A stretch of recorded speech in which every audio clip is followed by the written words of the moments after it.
for game number 4, the second half of the day. And honestly, from what we've seen before everything happened, we saw a little bit more confidence going down around the entirety of the lobby. Obviously, kind of helping those players that are a little bit more down on the leaderboard than we would kind of guess. Steamy stack, so Vano, Reddish, they're gonna be the first ones to touch ground, and Vano immediately trying to pan to a separate direction, trying to see if there's anybody that he can look to take out. Reddish, slightly different mentality, wants to just prioritize that loop path.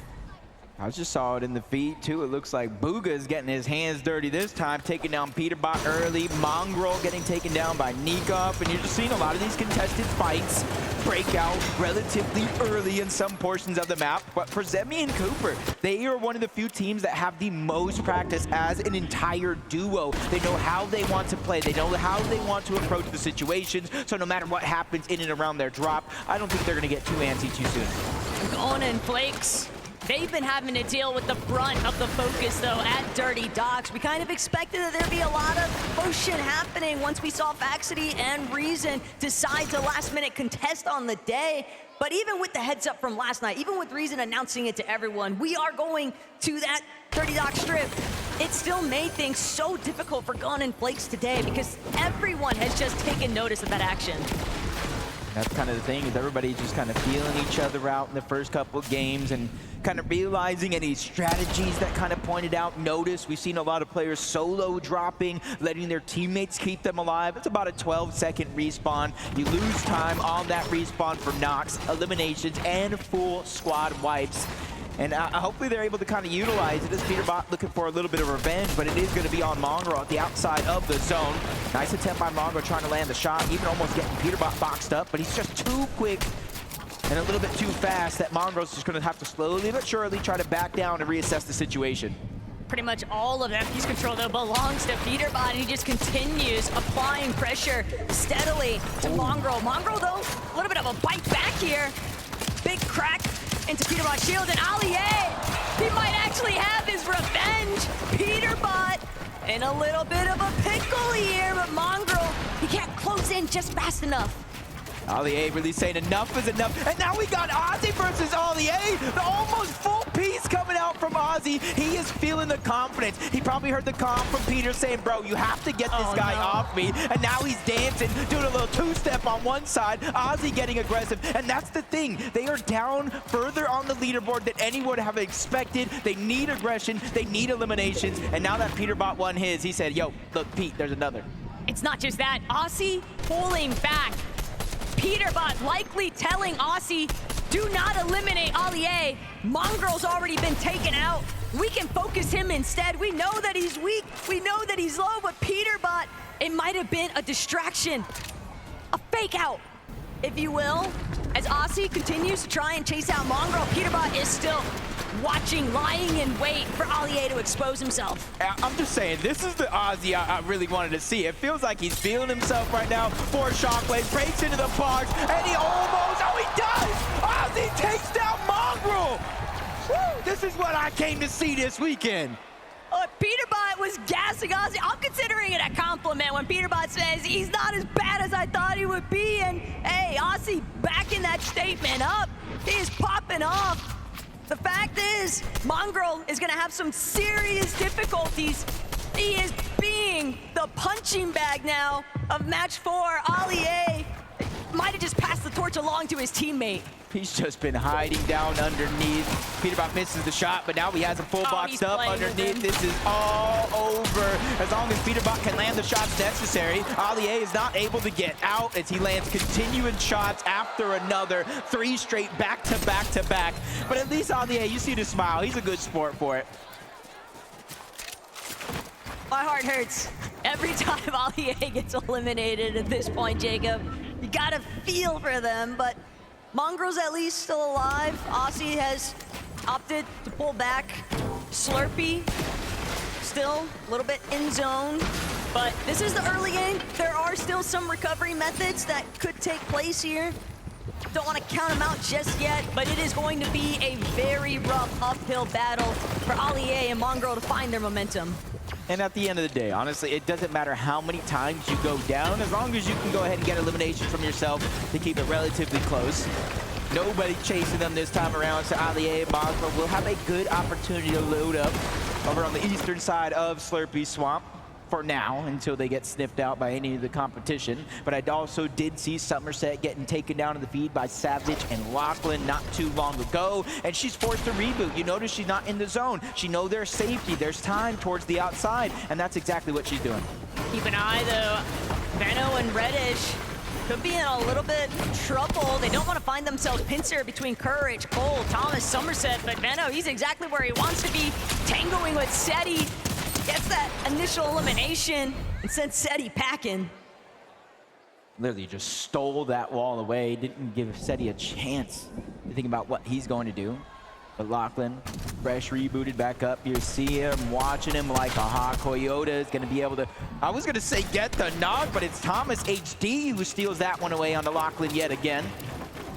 So for Coyote and Captain Chota, even though they're going to have to rotate on out, they have to figure out a way to kind of seal the deal on some of these eliminations and not let them slip through their fingers. And look, I understand that you're going to keep being brought back into this match so long as your duo is alive, but for Lachlan, for Mongrel Allier, we're looking at some of these teams that have just been struggling non-stop because they're not really getting an opportunity to farm anything up, Jacob. They're just trying to avoid being some of the first teams eliminated. It's Coyote, Shota now applying so much more pressure onto where Savage and Lockie are actually at. And Coyote might be able to just force them to completely clash with them head on. But Savage is doing what he can. Savage is buying a little bit of space here. Yeah, and this is a winnable situation for MrSavage. He has the pump. There's a Maven and attack on the other side. Not as hard hitting, even if you are a duo. So if Savage can figure out a way to wiggle in and out of some of these builds, draw out a 1v1, and maybe Lachlan catching somebody off guard, dealing some damage, it is going to be doable. They have the crash pad as well, 6 of them to be exact for MrSavage. So being able to disengage, also an idea in the back of their minds. But if it's up to Savage, he'd much rather just let Coyote and Shota rotate out first, and they'll just try to play catch up after the fact. But with Thomas and Somerset also so close by, Veno and Reddish too, you can never count out being third party. So as aggressive as Shota and Coyote want to be, they're gonna immediately jump into Lachlan's box one more time.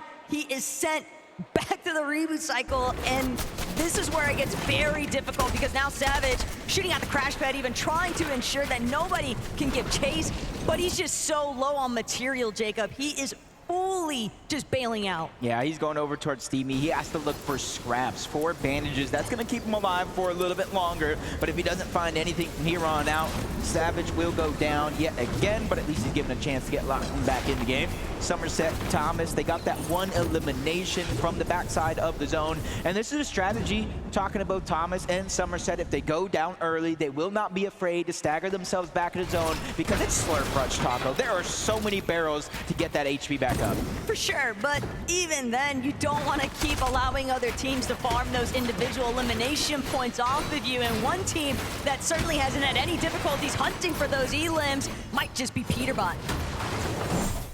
Okay, yeah, sweet. Come grab this. Okay, I got the pulse rifle. Wait, the pulse rifle? Yeah. Yo, We win. All right, so you want the great? Here, take. I think it's coming out. I got his back wall. I'm in his box with him. Nice.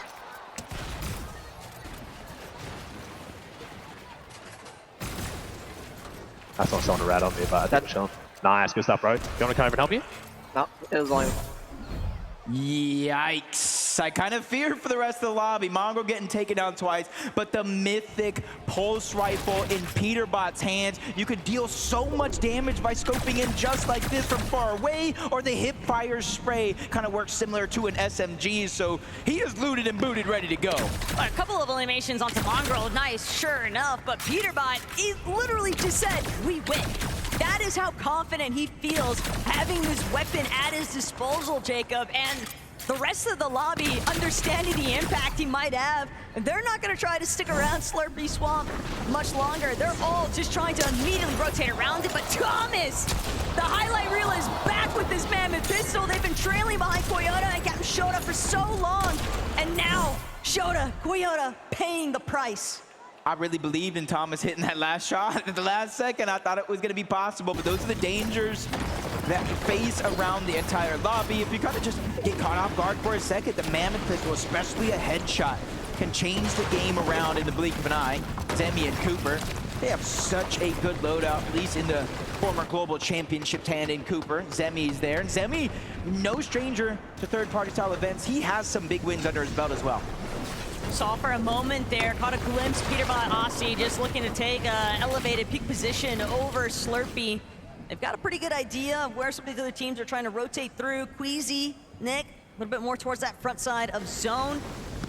Currently, Box just on a slightly hilled position. And Kanata, Ronaldo, they're just waiting for the traffic to come their way. They'll be more than prepared to look for those eliminations, but they want to prioritize the positioning. You see Captain Shota just getting taken down yet again. Peterbot's the one that's going to clean up the elimination, but I believe the point actually does go over to Cooper and Zemi. And this is zone 6, 10 seconds left. Reboots will disable. So anybody that is eliminated now on respawn will have a chance to get back into the game. But Taco, as of now, reboots are disabled. And that might just be worst case scenario here for Shota. He's trying to swing around. Fortunately for him, a little bit of indirect assistance from the lobby. Peterbot, punished, loses half of his shield while trying to take those pot shots at Shota. And that is a big saving grace. But it might not make a difference for some of these other duos looking to rotate around Slurpee, Booga, Typical Gamer. Gotta be wary of what's lurking above. Hey, Peterbot just continuing where he left off, just farming elim after elim after elim. Zone pulling towards the northwest or northeastern side of Slurpee Swamp here. Kind of back home for Peterbot and Aussie, but for Seti and Gaia, they have a decent rotation. They can one-hop it to the front side of the zone. They can sacrifice the HP if they want to try to take some high ground, but for now, they're just trying to take it slow and steady. 7th zone, 5 more to go. You don't want to bite out more than you can chew at any moment. And look, it doesn't need to be flashy. For Seti and Gaia, they found a lot of success with consistency by just playing to their team's strengths. Both of these players are competent. They've got a decent amount of LAN experience and just in-game competitive knowledge, and they're letting it be put on full display here currently. Savage and Lachlan, they've been working a little bit chalked since that early start, but Shota just cannot escape Peterbot's vision. Peterbot just entirely too high up. The advantages are so steep, and that's gonna be Shota knocked one more time by Peterbot. Aussie knows his responsibility. Let me just keep the material count high. Yep, they're on the high ground right now, and that resource management is going to be crucial if you're looking to take it and keep it from zone to zone to zone and not really have to use the shockwave. Underneath, though, Cooper, Zemi, they do have the front side of zone already underneath their grasp. They have the luxury to be able to wait here, Taco. They can wait for it to open up, shockwave to the front side of zone to keep their position, or they can use their materials and tunnel their way there. But some of these teams that were leading towards that top end leaderboard in our top 3 position, they've got to be getting a little bit nervous, seeing that elimination feed constantly light up with Peterbot's name and Clix. He's got a whole slew of problems right in front of him. Cooper and Zemi nearly taking him out. Lacey still a little bit left behind. Can he reunite? Crash pad gonna catapult him straight to the front side. He's building, he's boxing, but that's his last splash. Now he has to wait for Clix to play catch up. At least they've reunited into the same box.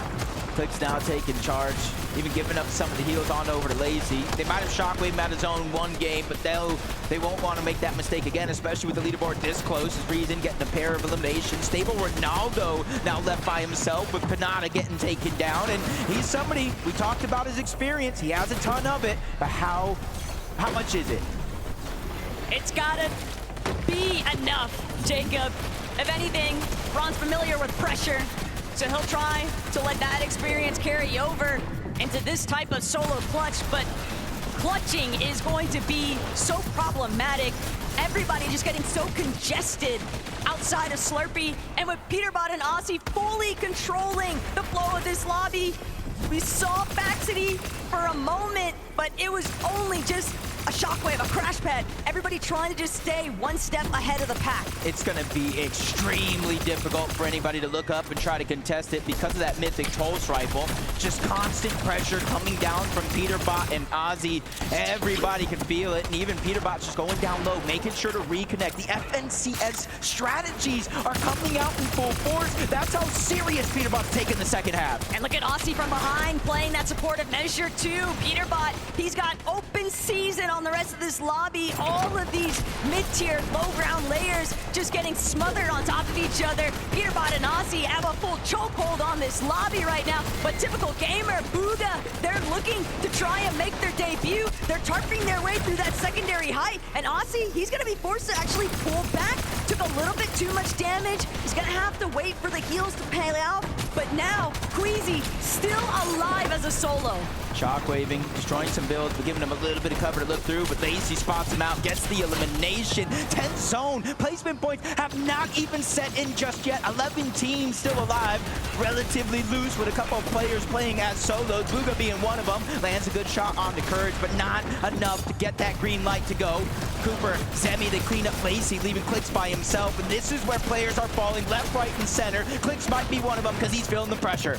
And Clix, he only has 2 builds left. Make that one build and a dream. Doesn't even get a chance to heal. He's gonna be taken out before he can continue trying to build up those placements. Zemi, Cooper though, one of our few healthy teams on the low ground, but can they escape Peterbot's vision? That's been the real deciding factor for so many of these teams. Courage also scrambling right next to them. Cole taking out Reason though. Very big troubles, very huge scenes though, as Courage finds his own elimination onto Jacob. He just wiped the full duo out of the lobby. No siphon though, so 30 HP. The necessary time for that Chug to pop is now. Peterbot slowly but surely dropping down. They realize this one is all but over in their favor. 2 Shockwaves have a Chug as well. More loot being passed up, but now they're contested. Flakes and gone, they're going up, but Peterbot's going out. He has the last grappler. He makes his way back to the zone. This is why he is king. But Peterbot, he's got to get his way back towards where the zone is actually at. He doesn't want to find himself outside of it. Still has a Shockwave. He takes out Gone. That's going to be the massive refresh. All of these builds, Shockwaving up. One more tick could do it, but Peterbot barely managing to stay alive. He's on the high ground, and Aussie still right behind him. Aussie's going to play Disruptor on low. You don't know who he is until you realize that is Fragger Aussie on the low ground, causing chaos. Peterbot's chopping down Cooper, sending him all the way down low to that low ground, and now that's his chance to put down pressure. Only 3 teams remain, and only one of them is a strong duo because Courage has just gone down. Cooper has no choice but to try to make a play. Everybody left alive is going to be solos. Cooper versus Cold in the backside of the zone as he takes down Courage. But Cold, he's right there in the mind of Peterbot. Cooper trying to do what he can. Peterbot doesn't have a whole lot of HP to work with. He'll at least have the opportunity, though, from the high ground to play off these small shield potions. Cooper goes up, but Cooper gets knocked down! Peterbot with the clutch! We all know what he's capable of, and he is just continuing to deliver! Both of these guys are playing in synchronization to make things happen when it matters most. Aussie dropping to the low ground, Peterbot doing everything else. They waited to the second half, but they shown up and shown up big. Right, Frankie? Well, they did show up big, and you know what? We know, Peterbot, you're the FNCS GO, but please give it up for King Kangaroo! I mean, I think for most of that end game, I was just trying to stay alive. I mean, you just let the best do what he does. I didn't really do much, but that was the whole plan. You got 2 eliminations to your name. You were alive in that end game. How much difference did Aussie make to your game, Peter? I mean, he stayed alive very long. I mean, he did his job. You sound surprised. No, I'm not surprised. And we aren't either, because Aussie, stand up for me, please. Listen, I always look short, even standing next to you. So tell me, earlier I was speaking to the 2 of you, and it sounds like Pete's letting you IGL a bit. I don't know about that. I think he just let me make one decision, but we're doing well. He's listening to my input. It's great. I mean, he's the greatest, but he still takes my advice. It's nice. And your advice was to drop on Cooper and Zemi in game 2. Okay, that sounds a bit bad. He wanted to go somewhere. I thought maybe that could be a play, but I love Cooper and Zemi, but... It was your idea. It was my idea. I don't know why you credit it to Aussie, but I just want to ask you one more question. You got your first victory royale in the bag now, Peterbot. Does this mean the next 2 are yours as well? I said we're going to win the last 3 games to Aussie, so. All right, well, you heard the man. Let's see if he can make his prediction a reality after the break.